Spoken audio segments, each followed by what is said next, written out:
મારી ટીમના બીજા મેમ્બર્સ પણ એ સિલેક્ટ કરે. પછી કંઈક એમ હોય કે ના બી તમે કેમ આ સિલેક્ટ કરી, મેં તો આ નથી કરી, શું વાંધો છે? એટલે બાળકો વિચારવાનું જ બંધ કરી દીધું છે. એટલે આ વિચાર કરતા ના હોય એવા બાળકોનો આખો એક જો સમાજ થાય તો કેવો સમાજ થાય? બહુ રિસ્કી કામ છે કે 5મા 6ઠ્ઠા વિદ્યાર્થીના ધોરણના વિદ્યાર્થીઓ પણ પહેલાં બીજા ધોરણ જેટલું પણ ગુજરાતી વાંચી લખી શકે નહીં. અમને માહિતી આપો કે આ જે વાર્તા મેળો સ્પર્ધા છે એ ક્યારથી શરૂ કરી, એની પાછળનું પ્રયોજન શું છે? નવી સવારમાં હું રમેશ તન્ના પ્રસન્નતા સાથે આપ સર્વેનું હાર્દિક સ્વાગત કરું છું. આજે અમારા સ્ટુડિયોમાં મહેમાન બન્યા છે શ્રી દર્શાબહેન કિકાણી. દર્શાબહેન, તમારું સ્વાગત કરું છું. દર્શાબહેન નીવડેલા સર્જક છે. લગભગ 23 જેટલા પુસ્તકો તેમણે લખ્યા છે. તેઓ સાહિત્ય સર્જનની સાથે સાથે સમાજમાં સાહિત્યની આબોહવા ઊભી થાય અને નવા લોકો સાહિત્ય સર્જન કરતા થાય, વાર્તાઓ લખતા થાય, એ માટે ખૂબ જ પ્રેમથી, ખૂબ જ સાતત્યથી, ખૂબ જ સમજણથી કામ કરી રહ્યા છે. વાર્તા મેળો નામની એક સ્પર્ધા લગભગ 10 વર્ષથી દર્શાબેન યોજે છે. આજે આપણે એ વિશે એમની સાથે વાતો કરવાના છીએ. દર્શાબેન, સ્વાગત કરું છું તમારું. આભાર. અને અભિનંદન પણ આપું. આપણામાં સંવેદના હોય અને આપણામાં સર્જન કરવાની ભગવાને એક શક્તિ આપી હોય એટલે આપણે સર્જન કરીએ, પણ જોડે જોડે બીજા લોકોમાં પણ એ ભાવના એ કેળવાય એનો પણ પ્રયત્ન કરીએ. એ તો પ્રમાણમાં અઘરું હોય છે અને તમે કરી રહ્યા છો. તો અમને માહિતી આપો કે આ જે વાર્તા મેળો સ્પર્ધા છે એ ક્યારથી શરૂ કરી, એની પાછળનું પ્રયોજન શું છે? આ વાર્તા મેળો આપણે છેલ્લા 10 વર્ષથી ચાલે છે. આ 10મું વર્ષ છે.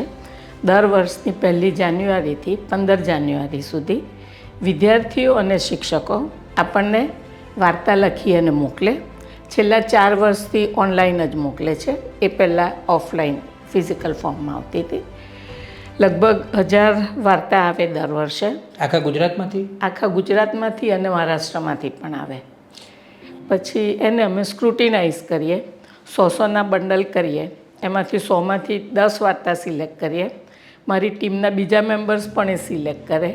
પછી કંઈક એમ હોય કે ના બી તમે કેમ આ સિલેક્ટ કરી, મેં તો આ નથી કરી, શું વાંધો છે? એમ કરતાં 100માંથી 10 ઉપર આવીએ એટલે 1000માંથી 100 થાય. એ 100માંથી પાછી 35-40 જેટલી શોર્ટલિસ્ટ કરીએ.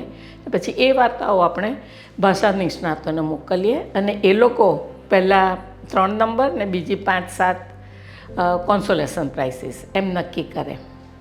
આ તો બહુ મોટું કામ કરી રહ્યા છો. હા, પણ બહુ ઇન્ટરેસ્ટિંગ, સરસ છે. 1000 વાર્તાઓ શિક્ષકો અને વિદ્યાર્થીઓ લખે. અને એ કેટલા શબ્દોની હોય છે વાર્તાઓ? વિદ્યાર્થીઓ માટે આપણે 1000 શબ્દોની લિમિટ રાખી છે અને શિક્ષકો માટે 1500 શબ્દની લિમિટ રાખી છે. તો 10 વર્ષ થયા તો અત્યાર સુધી તો કેટલી વાર્તાઓ લખાઈ હશે? 10,000 ઉપર. 10,000થી વધારે વાર્તાઓ લખાઈ છે, જેમાં ક્રિએટિવિટી છે, જેમાં સર્જનાત્મકતા છે. 5મા વર્ષે તો આપણે વર્લ્ડ રેકોર્ડ કર્યો. આ બધી વાર્તાઓ ભેગી કરી અને આપણે એની બુક બનાવી અને હસ્તલિખિત વાર્તાઓનો મોટામાં મોટી બુક, 25 કિલો વજન, 12,000થી વધારે પાના, 2,000થી વધારે વાર્તાઓ. 2,000થી વધારે વાર્તાઓ, 25 કિલો વજન અને પાનાઓ કેટલા કીધા? 12,000થી પણ વધારે પાનાઓ. અરે વાહ વાહ વાહ! આ તો જો કદાચ તમારે એમાં તો બહુ નાનું દેખાશે. હા, પણ અમે બતાવીશું એ તો. હા, આ તો તમે વિશ્વ વિક્રમ પણ કર્યો. હા, વિશ્વ વિક્રમ થયો અમારો. બહુ સારું કહેવાય. ને પણ શરૂઆત એવી રીતે થઈ કે આજના માહિતી વિસ્ફોટના જમાનામાં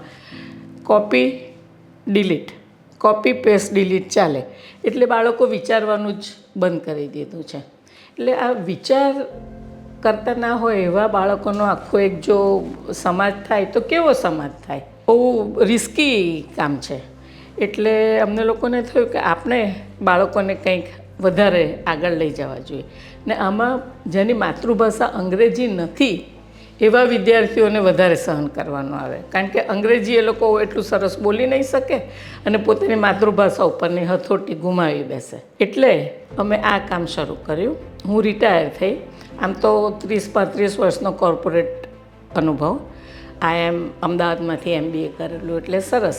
પણ છેલ્લો મેં જે મારો લીધો એ કોર્પોરેટ સોશિયલ સેક્ટરમાં મારો લીધો પ્રોજેક્ટ. એમાં અમે સોફ્ટવેર બનાવતા હતા ગુજરાતી ભાષા શીખવવા માટે. અંડર પ્રિવિલેજ સ્કૂલોમાં એ પ્રોજેક્ટ બહુ સરસ ચાલ્યો.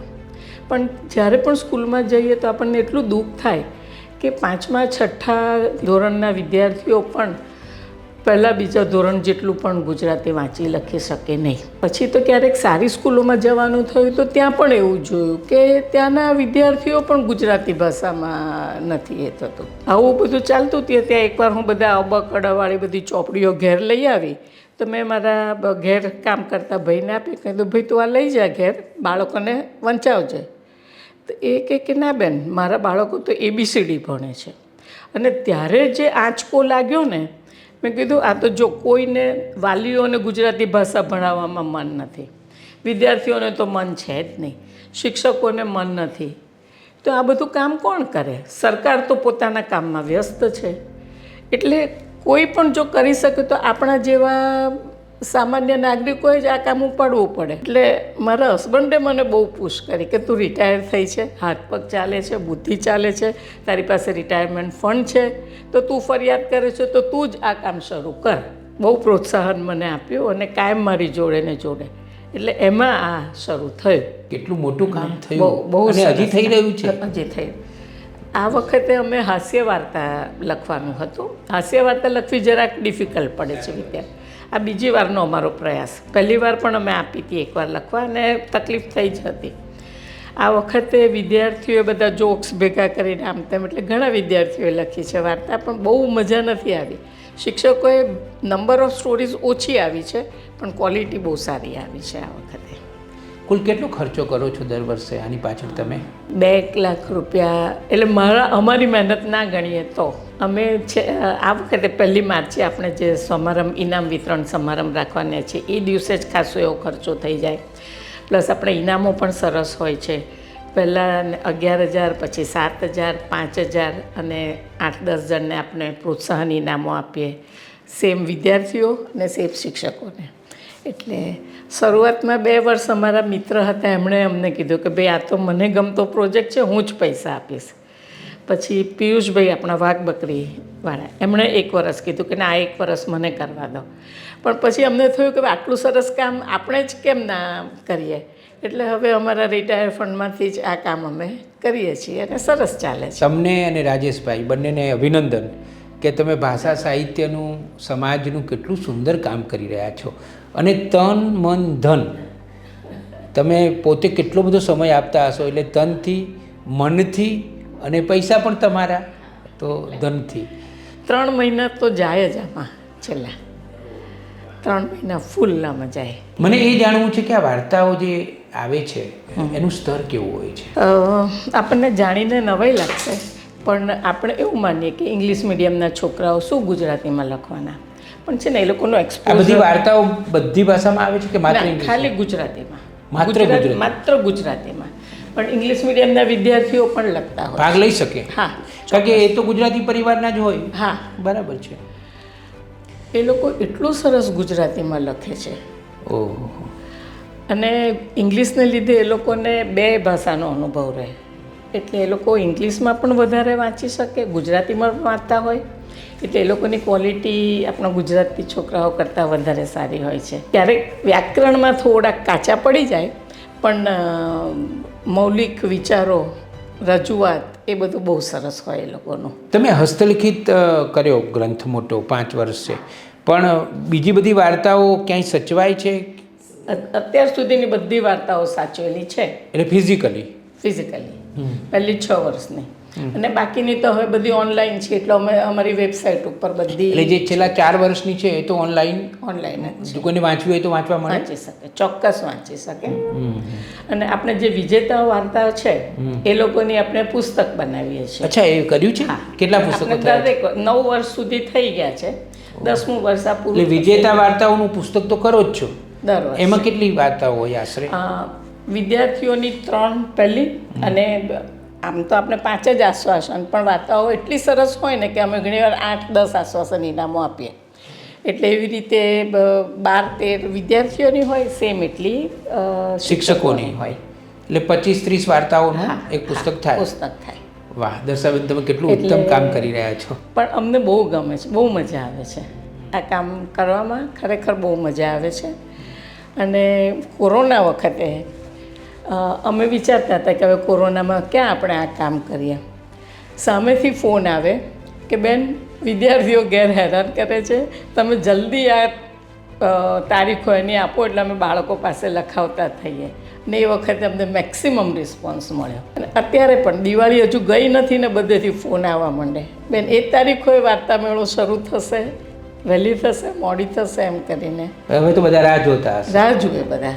ને વાર્તા મેળો એક બ્રાન્ડ નેમ જેવું થઈ ગયું છે. વાર્તા મેળો કેટલી સરસ વાત છે. તમે જુઓ કે મેળો શબ્દ તો આપણો બહુ જાણીતો શબ્દ છે, અને મહેન્દ્ર મેઘાણીએ પુસ્તક મેળો એવો એક મૌલિક શબ્દ પણ આપણને આપ્યો હતો.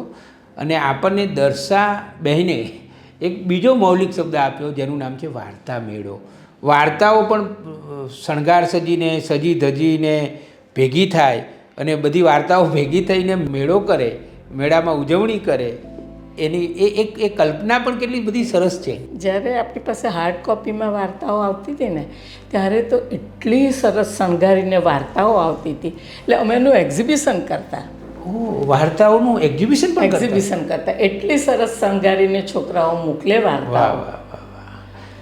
દર્શાબેન, એનો અર્થ એ થયો કે જો આવી પ્રવૃત્તિ કરે ભાષા સાહિત્યને લગતી પણ, તો લોકો તો ઝીલવા માટે તૈયાર જ છે, જોડાવા માટે તૈયાર જ છે.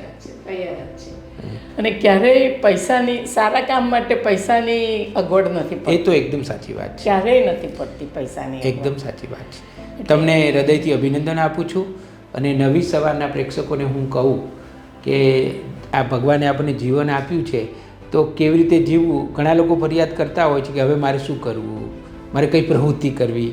તો તમે આમ થોડોક વિચાર કરો ને તો એક નહીં અનેક પ્રવૃત્તિઓ તમે કરી શકો. આ દર્શાબેન તમે જુઓ કે કેવી એકદમ નવી જ પ્રવૃત્તિ શોધી કાઢી. વાર્તા મેળો એ આખી પ્રવૃત્તિ જ નવી છે, અને કેટલા બધા લોકો સુધી એ પહોંચ્યા હશે. શિક્ષકો સુધી પહોંચ્યા, વિદ્યાર્થીઓ સુધી પહોંચ્યા, બધાને એમણે વાર્તાઓ લખતા કરી દીધા. એમાં કેટલાય વિદ્યાર્થીઓ અને શિક્ષકો એવા હશે કે એમણે કદાચ જીવનમાં પહેલી વાર વાર્તા લખી હશે, અને આમ કોરો કાગળ લઈને બેઠા હશે ત્યારે એમના જે હૃદયમાં પડેલું હશે એ બહાર આવ્યું હશે, અને એમની સર્જનાત્મકતા, એમની ક્રિએટિવિટી ખીલી હશે. દર્શનાબેન, તમારો ખૂબ ખૂબ આભાર માનું છું. અને નવી સવાર તરફથી અમે ભગવાનને પ્રાર્થના કરીએ કે તમને નિરામય દીર્ઘાયુ આપે, અને આવા વાર્તા મેળાઓ તમે સતત કરતા જ રહો. આભાર. Thank you Rameshbhai. ચાલો.